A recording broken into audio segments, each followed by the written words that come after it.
नमस्कार साथियों, मैं शिवम। आज हम लोग पढ़ेंगे भारतीय राज्य व्यवस्था की सबसे मजेदार चैप्टर राष्ट्रपति।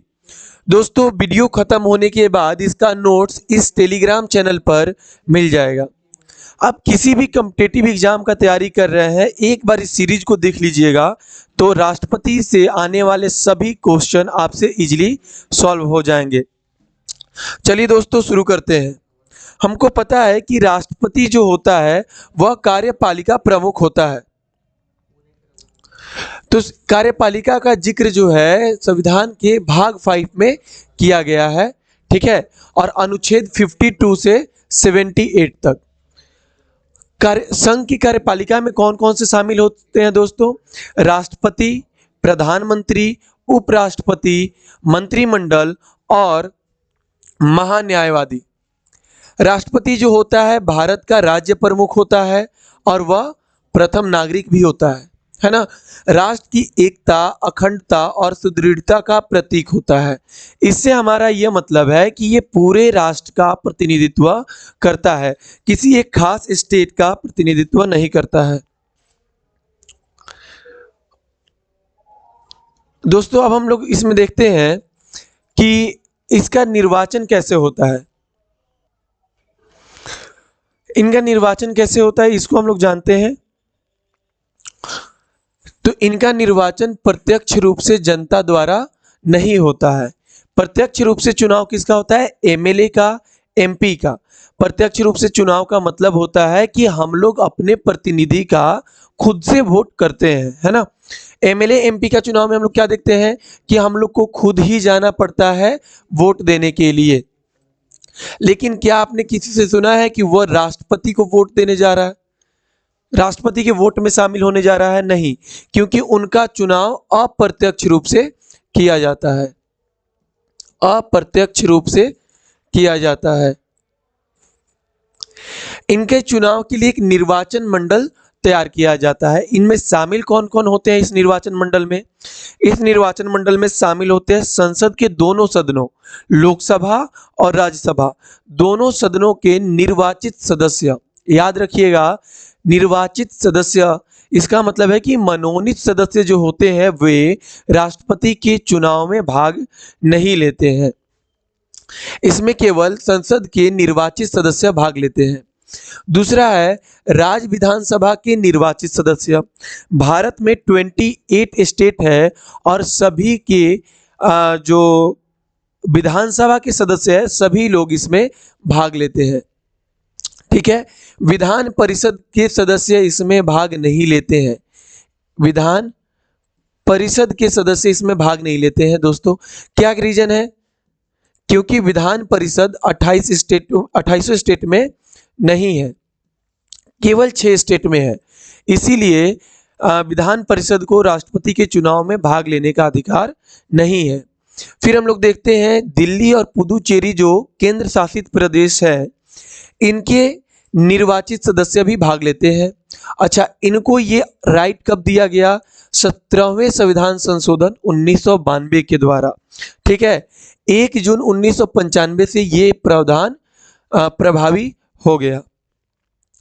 हम लोग देखते हैं अब शामिल कौन नहीं होते हैं। हम लोग तो ये देख लिए कि शामिल कौन कौन होते हैं, अब हम लोग देखेंगे शामिल कौन कौन नहीं होते हैं। तो पहला, दोनों सदनों के मनोनीत सदस्य शामिल नहीं होते हैं। राज्य विधान सभाओं के मनोनीत सदस्य शामिल नहीं होते हैं। राज्य विधान परिषद के सदस्य, मैंने अभी जैसे कि बताया कि हर एक स्टेट में विधान परिषद नहीं है, इसीलिए विधान परिषदों को इसमें भाग लेने का अधिकार भी नहीं है। दिल्ली और पुदुचेरी के भी मनोनीत सदस्य इसमें भाग नहीं लेंगे, ठीक है। हम लोग देखते हैं कि संविधान में यह लिखा गया है कि राष्ट्रपति जो होगा वो राज्यों के साथ साथ संघ का भी प्रतिनिधित्व करेगा। इसीलिए हम लोग इसमें नियम क्या बनाया है कि एमएलए और एमपी का, एमएलए और एमपी का वोट काउंट नहीं होगा, वोट काउंट नहीं होगा, वोट का वैल्यू काउंट होगा, है ना। वोट का वैल्यू काउंट होगा। और ऊपर से हम लोग क्या करते हैं, देखते हैं कि एमएलए का वोट का वैल्यू क्या होता है। ठीक है, एक एमएलए का वोट का वैल्यू क्या होता है, आइए देखते हैं।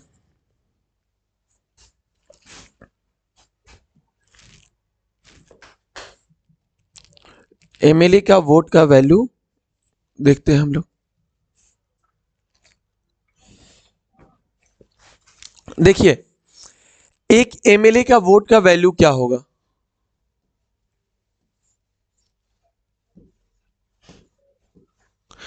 एक एमएलए यानी कि इसके वोट का वैल्यू क्या होगा, ये जिस राज्य का एमएलए है उस राज्य की टोटल जनसंख्या, ये जिस भी राज्य का एमएलए है उस राज्य की टोटल जनसंख्या, कुल जनसंख्या,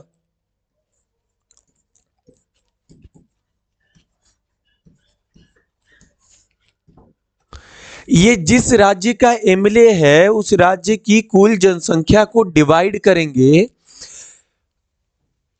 यहां इस राज्य के जितने भी एमएलए हैं, कुल एमएलए, उस राज्य के कुल एमएलए, जितने भी एमएलए हैं उनके 1000 के मल्टीपल को। तो दोस्तों ये फॉर्मूला होता है जिससे हम लोग पता करते हैं किसी एमएलए का वोट का वैल्यू क्या होगा। हम लोग ये जानते हैं कि हर एक राज्य के अलग अलग जनसंख्या है, तो जब हर एक राज्य की अलग अलग जनसंख्या है तो हर एक राज्य के एमएलए का वोट का वैल्यू भी अलग अलग आएगा। जिस राज्य की जितनी ज्यादा जनसंख्या होगी उस राज्य के उतने ज्यादा उस राज्य के एमएलए का उतना ज्यादा वोट वैल्यू होगा। हम लोग जानते हैं कि यूपी का जो जनसंख्या है वो सबसे ज्यादा है, तो क्या होगा, उस यूपी के एमएलए का वोट का वैल्यू ज्यादा होगा। और सिक्किम में जो जनसंख्या सबसे कम है तो वहां के एमएलए का वोट का वैल्यू भी कम होगा। ठीक है, चलिए, तो अब हम लोग बात करते हैं कुछ इंपॉर्टेंट चीज। पहला, टोटल एमएलए कितने हैं हमारे राष्ट्र में, टोटल एमएलए 2800 राज्य के टोटल एमएलए को अगर काउंट करेंगे तो कितने होंगे, तो ये होंगे 4033। ठीक है, अब अगर हम लोग क्या करें, इन सबका वोट का वैल्यू काउंट करें तो ये कितना आएगा, वोट वैल्यू 2800 राज्य के टोटल एमएलए इतना है, तो अब हम लोग काउंट करते हैं इनका टोटल वैल्यू कितना आएगा। तो इनका वैल्यू होता है 5,43,231। ठीक है, सबसे पहले तो आप ये याद कर लें कि टोटल एमएलए कितना होता है 4033 और टोटल वोट कितना होता है 5,43,231। अब हम लोग चलते हैं पीछे की तरफ।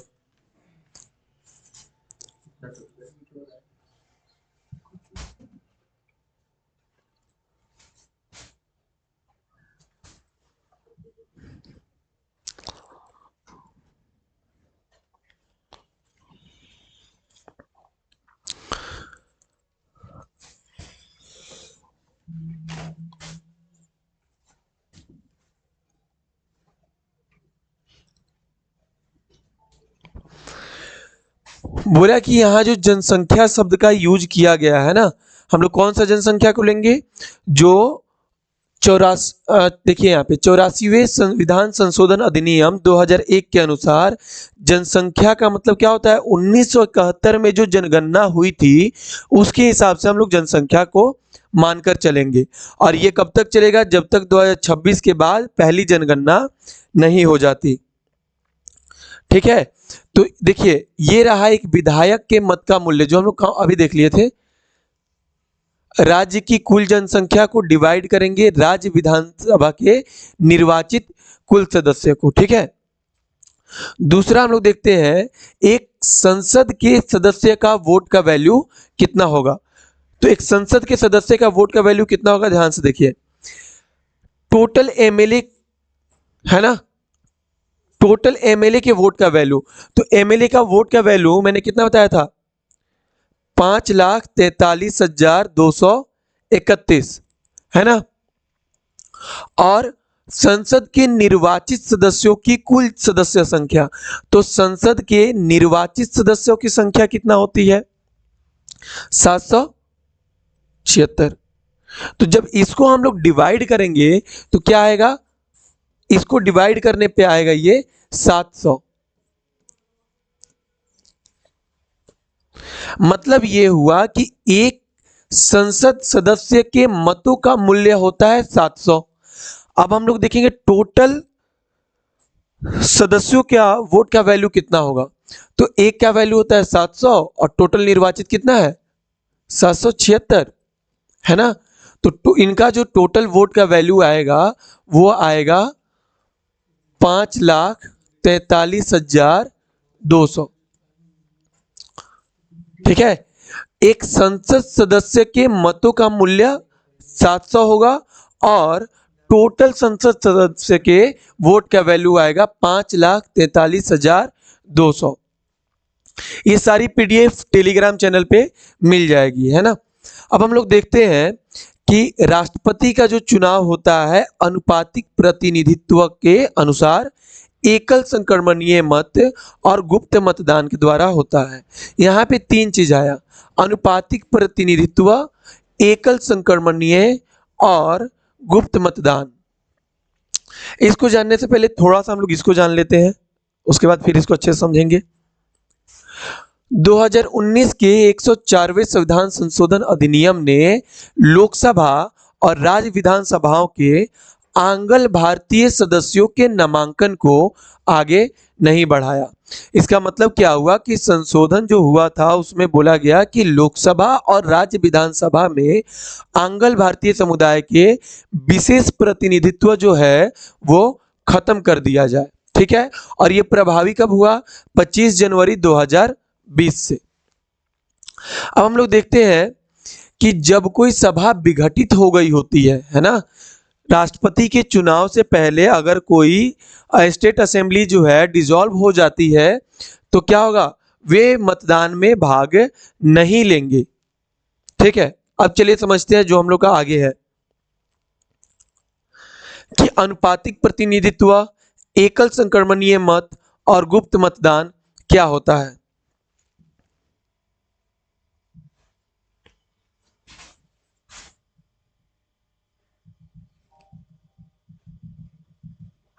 हेलो,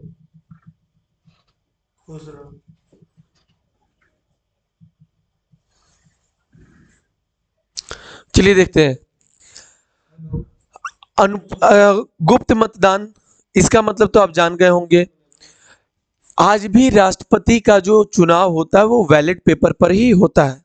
अब हम लोग मेन जानते हैं कि अनुपातिक प्रतिनिधित्व का मतलब क्या होता है। देखिए, जैसे कि राष्ट्रपति के चुनाव में 3 कैंडिडेट खड़े हैं, एक ए, दूसरा बी, तीसरा सी। अब हमारे पास 5 वोटर है, 5 voter, voter number 1, voter 2, voter 3, voter 4 और वोटर 5। तो अनुपातिक प्रतिनिधित्व का मतलब क्या होता है, हम लोग जानते हैं कि एमएलए और एमपी का जब चुनाव होता है तो अगर हम लोग वोट देने जाते हैं तो क्या करते हैं, किसी एक कैंडिडेट को ही वोट देना होता है। जितने भी कैंडिडेट होते हैं उसमें से हमारे मन पसंदीदा कैंडिडेट को क्या करते हैं, जाके वोट दे देते हैं। लेकिन अनुपातिक प्रतिनिधित्व में ऐसा नहीं होता है, आपको तीनों कैंडिडेट को वोट देना पड़ेगा। कैसे देंगे, आइए देखते हैं। जैसे मान लीजिए वोटर A1 जो गया, ये गया क्या देखता है कि इसको ना सी नंबर का वोटर ज्यादा पसंद है, सी नंबर कैंडिडेट ज्यादा अच्छा लगता है, दे दिया, 1 नंबर पे रखा उसको। उसके बाद देखता है कि ए नंबर कैंडिडेट अच्छा है, बी नंबर कैंडिडेट को ये लाइक नहीं करता है, फिर भी इसको वोट देना पड़ेगा 3 नंबर पे। ठीक है, एक बैलेट पेपर दिया जाएगा, इस पे इन तीनों का नाम है ए बी सी। मेंबर जाते हैं, क्या करते हैं, इस बैलेट पेपर में अपना पसंदीदा के हिसाब से इसमें नंबरिंग कर देते हैं 1 2 3। ऐसे, ठीक है। वोटर 2 जो गया, ये क्या करता है, ए को वोट करता है 1 नंबर पे, बी को करता है 2 नंबर पे, सी को करता है 3 नंबर पे। वोटर 3 जो गया, ये क्या किया, इसको रखा 1 नंबर पे, इसको रखा 2 नंबर पे, इसको रखा 3 नंबर पे। वोटर 4 जो गया, ये क्या करेगा, इसको रखा 1 नंबर पे, इसको 2 नंबर पे और इसको 3 नंबर पे। और फिर वोटर 5 जो गया, ये क्या किया, इसको रखा 3 नंबर पे, इसको 1 नंबर पे और इसको 2 नंबर पे। तो अब हम लोग क्या करेंगे, वोट का देखेंगे कि कितने लोगों ने इसको 1 नंबर पर रखा है ना, कितने लोगों ने कैंडिडेट ए को 1 नंबर पर रखा है। चलिए, तो ये जब काउंट होता है तो इसको बोलते हैं प्रथम चरण का मतगणना, प्रथम चरण का मतगणना, है ना। तो हम लोग क्या करेंगे, यहां पे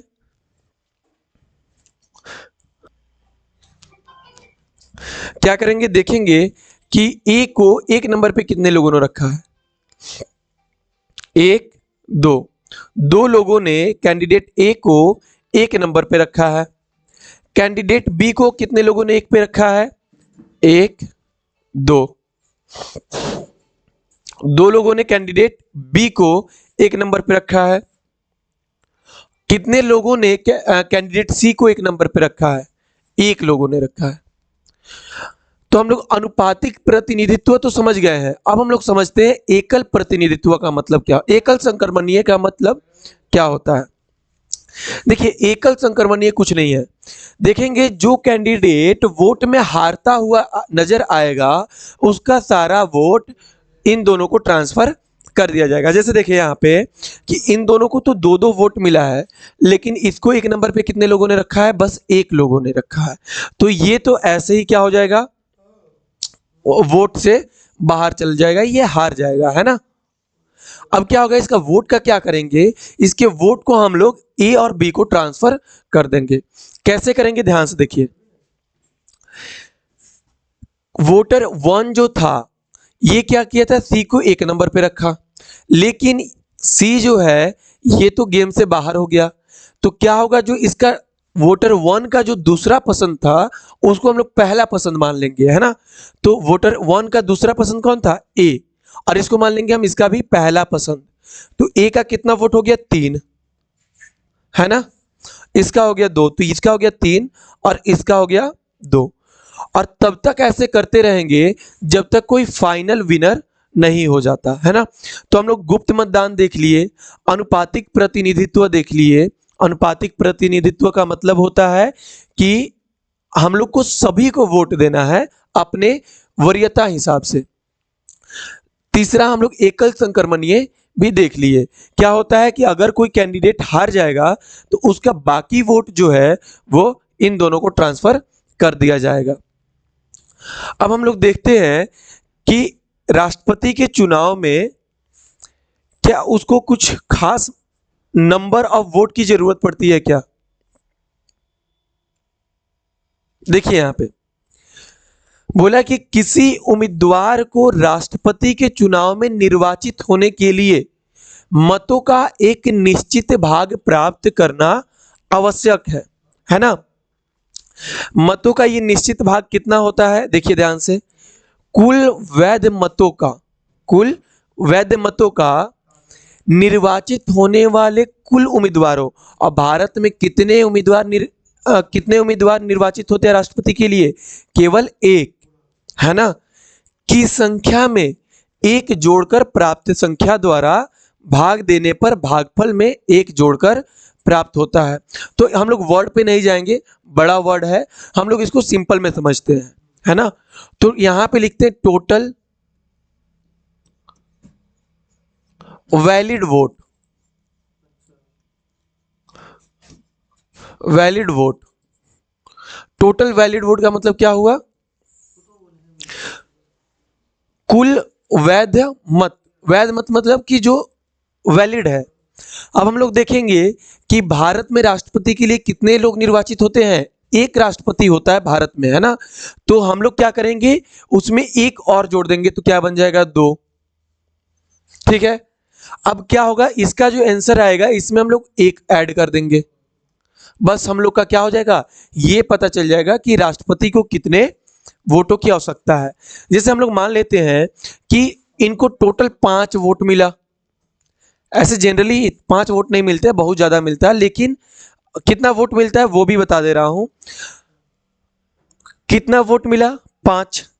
तो इनको कितने वोट चाहिए, 2 से डिवाइड करेंगे और इसमें 1 जोड़ देंगे, यानी कि इनको चाहिए 3 वोट, जीतने के लिए 3 वोट चाहिए। अब हम लोग देखते हैं कि एक राष्ट्रपति को कितने वोट मिलते हैं। ठीक है, एक राष्ट्रपति को टोटल कितने वोट मिलते हैं, एक राष्ट्रपति को टोटल कितने वोट मिलते हैं। देखिए, टोटल एमएलए का वोट का वैल्यू कितना आया था, टोटल एमएलए का वोट का वैल्यू कितना आया था, 5,43,231। टोटल एमपी का वोट का वैल्यू कितना आया था, एमपी के वोट का वैल्यू कितना आया था, 5,43,200। इसको जोड़ेंगे तो क्या आएगा, 1, 3, 4, 6, 8, 10। तो अगर राष्ट्रपति के चुनाव में सभी मेंबर भाग लेते हैं तो उनको टोटल कितना वोट मिलता है, इतना। और राष्ट्रपति को जीतने के लिए कितने वोट चाहिए, इसको क्या करेंगे हम लोग, 2 से डिवाइड करेंगे। क्या करेंगे, 2 से डिवाइड करेंगे और जो आंसर आएगा इसमें +1 कर देंगे। तो हम लोग को यह पता चल जाएगा कि राष्ट्रपति को जीतने के लिए कितनी वोट चाहिए। ठीक है, फिर हम लोग आते हैं अगले टॉपिक पे, पॉइंट पे। राष्ट्रपति चुनाव से संबंधित सभी विवादों की जांच व फैसले कौन करता है, सुप्रीम कोर्ट में होते हैं और उसका अंतिम फैसला भी वही करता है। यानी कि सुप्रीम कोर्ट एक बार जो फैसला दे दिया उसके बाद उसमें किसी भी तरह का बदलाव नहीं होता है। राष्ट्रपति के चुनाव को इस आधार पे चुनौती हम लोग नहीं करते हैं कि उसका निर्वाचक मंडल अपूर्ण है। ठीक है, मतलब कोई स्टेट असेंबली जो है राष्ट्रपति के चुनाव से पहले डिसॉल्व हो गया है ना, तो उसके सदस्य तो राष्ट्रपति के चुनाव में भाग लेंगे नहीं। तो कोई राष्ट्रपति ये नहीं कहेगा कि मैं इसलिए विनर नहीं हुआ क्योंकि ये डिसॉल्व हो गया था, इस स्टेट के मेंबर भाग नहीं लिए थे। इस बेसिस पे राष्ट्रपति के चुनाव को चुनौती नहीं दी जा सकती। अगर उच्चतम न्यायालय क्या करता है, किसी व्यक्ति के राष्ट्रपति के रूप में नियुक्ति को अवैध घोषित कर देता है, बोल देता है नहीं ये जो राष्ट्रपति है ये नहीं रहेगा क्योंकि इसका जो वोट था वो ठीक से नहीं हुआ था या जो भी। तो क्या किया जाएगा, वो आदमी तो राष्ट्रपति के पद से हट जाएगा लेकिन उसके द्वारा किए गए जो कार्य होते हैं वे अवैध नहीं माने जाएंगे। वे जो अपने राष्ट्रपति के रूप में जो फैसला लिया था वो अवैध नहीं होंगे। अब हम लोग बात करते हैं कि राष्ट्रपति का जो चुनाव होता है वो अप्रत्यक्ष रूप से ही क्यों होता है। तो देखिए, बोला कि संविधान में परिकल्पित सरकार की संसदीय व्यवस्था के साथ यह सद्भाव रखता है। कैसे रखता है, देखिए, राष्ट्रपति जो होता है केवल नाम मात्र का कार्यकारी होता है और जो मुख्य शक्ति होती है किसके पास होती है, प्रधानमंत्री के नेतृत्व वाले मंत्रिमंडल में। तो यह बहुत ही अव्यवस्था हो जाती कि अगर हम लोग राष्ट्रपति का प्रत्यक्ष चुनाव कराते और उसको वास्तविक शक्तियां नहीं देते। क्योंकि देखिए, राष्ट्रपति तो नाम मात्र का कार्यकारी प्रमुख होता है। ये जब नाम मात्र का कार्यकारी प्रमुख होता है तो हम लोग को क्या करना चाहिए कि इसका अप्रत्यक्ष चुनाव कराना चाहिए, क्योंकि अगर प्रत्यक्ष चुनाव कराएंगे तो इनको क्या करना पड़ेगा, वास्तविक शक्तियां देनी पड़ेगी। दूसरा रीजन क्या है कि राष्ट्रपति का अगर प्रत्यक्ष चुनाव करते हैं तो बहुत ज्यादा खर्चीला हो जाएगा और समय और ऊर्जा का भी अपव्यय होगा। ठीक है, क्योंकि हम लोग जानते हैं ये तो प्रतीकात्मक प्रमुख होता है, तो प्रतीकात्मक प्रमुख कर है और उस पे से इतना पैसा खर्चा करना, इतना समय खर्चा करना, यह संविधान सभा के सदस्यों को सही नहीं लगा। लेकिन सभा के कुछ सदस्यों ने यह भी सुझाव दिया था कि हम लोग क्या करते हैं, स्टेट असेंबली के मेंबर से चुनाव नहीं करवाते हैं, केवल किससे चुनाव करवाते हैं हम लोग, संसद के दोनों सदनों के मेंबर से करवा लेते हैं। लेकिन फिर संविधान सभा के सदस्य बोले कि नहीं, हम लोगों को क्या करना है, राष्ट्रपति जो है वो पूरे देश का प्रतिनिधित्व करेगा, यानी कि वो संघ का भी प्रतिनिधित्व कर रहा है, साथ ही साथ सभी स्टेट का भी प्रतिनिधित्व कर रहा है। तो जब वो स्टेट का प्रतिनिधित्व कर रहा है तो क्या जरूरी है कि वे स्टेट असेंबली के द्वारा भी चुना जाए। ठीक है, तो भारत के सभी राज्यों का प्रतिनिधित्व नहीं कर पाएगा अगर वो केवल संसद के सदस्यों द्वारा चुना जाएगा, तो पूरे भारत के प्रतिनिधित्व करने में सक्षम नहीं होगा। ठीक है, चलिए अगला पार्ट आएगा हम लोग को कि उसका वेतन कितना होता है, अगर राष्ट्रपति बनना है तो उसकी क्वालिफिकेशन क्या होनी चाहिए, क्या क्या अर्हताएं होनी चाहिए।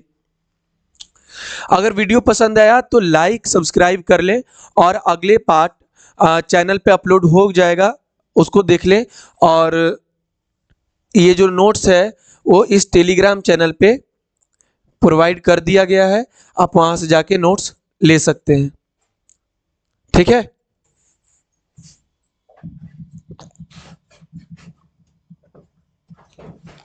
ये रहा टेलीग्राम चैनल, इस पे आपको नोट्स मिल जाएगा, अब जाके वहां से नोट्स को ले सकते हैं। टेलीग्राम चैनल ये है। ठीक है, थैंक यू।